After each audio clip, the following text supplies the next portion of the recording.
Andrei Chikatilo, o estripador de Rostov, aterrorizou a Rússia por 12 anos. Ele assassinou pelo menos 52 pessoas, a maioria crianças e mulheres jovens. Sua capacidade de escapar da captura confundia as autoridades. A captura de Chikatilo, em 1990, trouxe alívio e horror diante da extensão de seus crimes.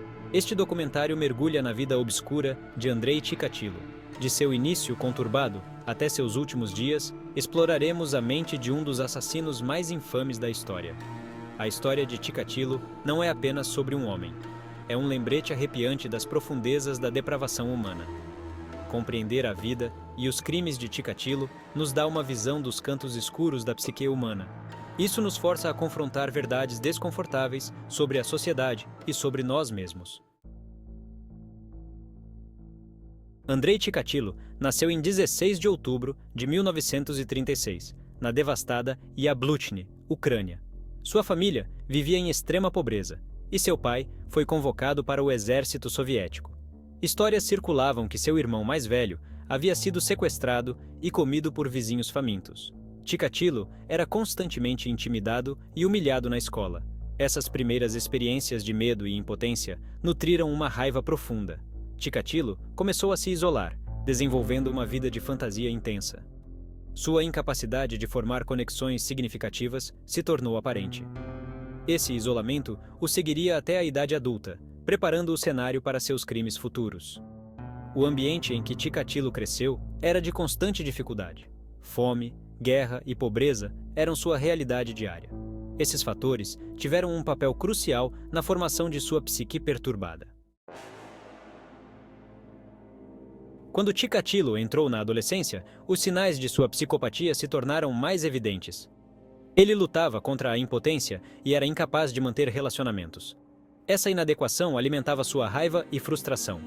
Ele encontrava consolo em fantasias violentas, que proporcionavam uma fuga de suas humilhações. Apesar desses problemas, ele teve sucesso acadêmico. Ele se formou em literatura russa e mais tarde se tornou professor.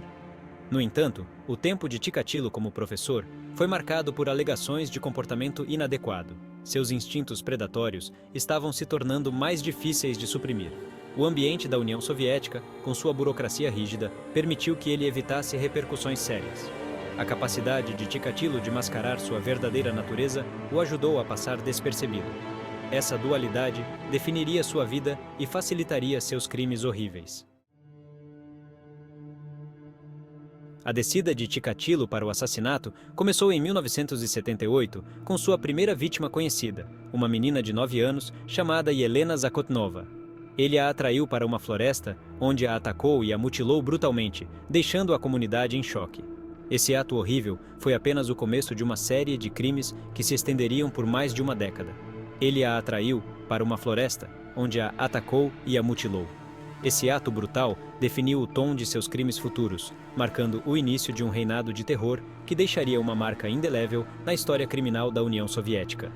De 1978 a 1990, o modus operandi de Chikatilo permaneceu consistentemente cruel e metódico.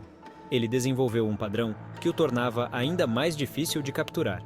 Ele visava indivíduos vulneráveis, geralmente crianças ou mulheres jovens, que ele considerava presas fáceis. Sua habilidade em se misturar com a multidão e ganhar a confiança de suas vítimas era assustadora. Ele os atraía para áreas isoladas sob vários pretextos, muitas vezes prometendo guloseimas ou ajuda. Uma vez isolados, ele atacava com uma ferocidade que desafiava a compreensão. Uma vez isolados, ele atacava com uma ferocidade que desafiava a compreensão. Suas vítimas raramente tinham chance de escapar. Apesar da brutalidade de suas ações, Chikatilo conseguiu escapar da captura por anos, frustrando as autoridades a cada passo. As autoridades soviéticas não estavam preparadas para lidar com um predador tão astuto. Seus métodos de investigação eram ultrapassados e seus recursos limitados. Seus métodos de investigação eram ultrapassados e seus recursos limitados. A falta de tecnologia moderna e treinamento adequado dificultava ainda mais a captura do assassino. O medo que tomava conta da região era palpável. Comunidades inteiras viviam em constante estado de alerta, temendo que o próximo ataque pudesse acontecer a qualquer momento. Cada novo assassinato trazia mais horror, e a contagem de corpos continuava a aumentar. A sensação de impotência e desespero crescia, enquanto Chikatilo continuava sua onda de crimes sem ser detectado. Compreender o perfil psicológico de Chikatilo é fundamental para entender o horror de suas ações. Como um sociopata, ele não tinha empatia e era incapaz de sentir culpa. Seus crimes eram movidos por uma necessidade de poder e controle. Cada assassinato era uma forma de afirmar domínio sobre suas vítimas. O comportamento de Chikatilo era marcado por impulsividade e falta de remorso. Ele sentia prazer com o sofrimento alheio.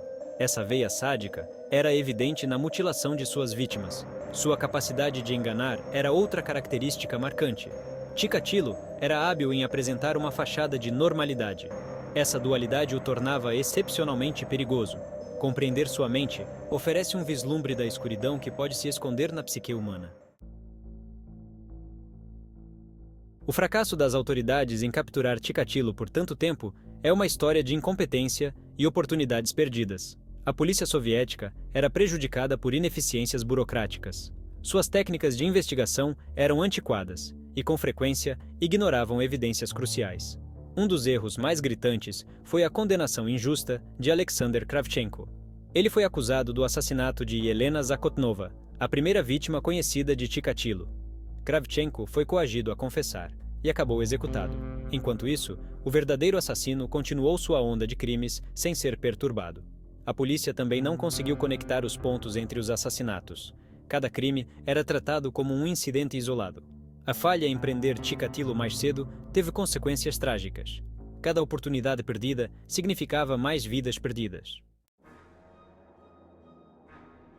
O verdadeiro horror dos crimes de Chikatilo está nas histórias de suas vítimas. Cada uma dessas histórias é um testemunho da crueldade e da brutalidade que ele infligiu. Cada uma era uma pessoa com sonhos, esperanças e família. Eles tinham vidas cheias de potencial e amor, que foram cruelmente arrancadas deles. Suas vidas foram brutalmente interrompidas por um homem que as via como meros objetos. Para Chikatilo, eles não eram seres humanos, mas sim alvos para sua sede de sangue. O impacto desses crimes em suas famílias foi devastador. A dor e o sofrimento que ele causou são incalculáveis, deixando cicatrizes que nunca irão desaparecer. Veja, por exemplo, a história de Olya Stalmakhenok, uma menina de 10 anos. Ela era cheia de vida e alegria, com um futuro brilhante pela frente. Ela foi vista pela última vez saindo da escola em uma tarde. Seus pais esperavam ansiosamente por seu retorno, mas ela nunca voltou para casa. Dias depois, seu corpo mutilado foi encontrado em uma floresta. A brutalidade do crime chocou a comunidade e deixou todos em estado de choque. A dor de seus pais era indescritível. Eles perderam sua filha de uma maneira tão horrível que palavras não podem expressar seu sofrimento. Havia também Sergei Markov, um jovem com um futuro brilhante. Ele era amado por todos que o conheciam e tinha grandes sonhos. Ele amava futebol e sonhava em se tornar um jogador profissional. Sua paixão pelo esporte era evidente para todos ao seu redor. Ele foi atraído por Chikatilo e brutalmente assassinado. Sua vida foi interrompida de forma trágica e sem sentido. Cada vítima tinha uma história única, e cada perda foi uma tragédia. As vidas que Chikatilo destruiu deixaram um vazio que nunca será preenchido. O número de vidas afetadas pelos crimes de Chikatilo é impressionante. A dor e o sofrimento que ele causou se estendem muito além das vítimas diretas, afetando famílias, amigos e comunidades inteiras. A captura de Chikatilo em 1990 marcou o fim de um capítulo aterrorizante na história criminal da Rússia. Ele foi preso após agir de forma suspeita perto de uma estação de ônibus, onde foi visto rondando e observando as pessoas. A polícia estava conduzindo uma vigilância intensiva na área, e seu comportamento estranho chamou a atenção dos oficiais. Ao revistarem seus pertences, encontraram uma faca e uma corda, itens que levantaram suspeitas imediatas. Isso foi o suficiente para levá-lo sob custódia, onde ele seria submetido a um rigoroso processo de investigação.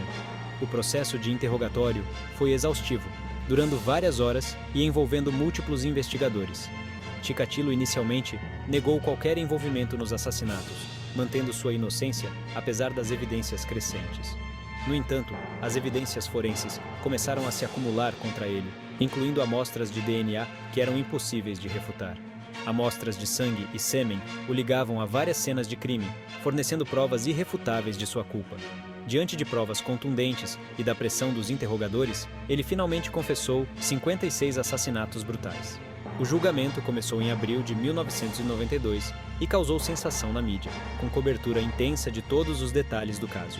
Em outubro de 1992, após um julgamento longo e detalhado, Chikatilo foi considerado culpado por 52 assassinatos. Ele foi executado com um único tiro na cabeça em fevereiro de 1994, encerrando assim um dos capítulos mais sombrios da história criminal russa. A história de Andrei Chikatilo é um capítulo sombrio da história humana. Isso nos força a confrontar as profundezas da maldade humana e a fragilidade das salvaguardas da sociedade. A vida e os crimes de Chikatilo revelam o impacto devastador da psicopatia desenfreada. Eles destacam a importância da vigilância e a necessidade de uma aplicação da lei eficaz. As falhas das autoridades, neste caso, são um lembrete severo das consequências da ineficiência burocrática. Cada oportunidade perdida permitiu que Chikatilo continuasse sua onda de assassinatos. O impacto humano das ações de Chikatilo é imensurável. Cada vítima era uma pessoa com uma vida e sonhos, cruelmente tirados. Refletindo sobre a vida e os crimes de Chikatilo, somos lembrados da importância da empatia e da vigilância. Compreender a natureza de tal mal é crucial para prevenir futuras atrocidades.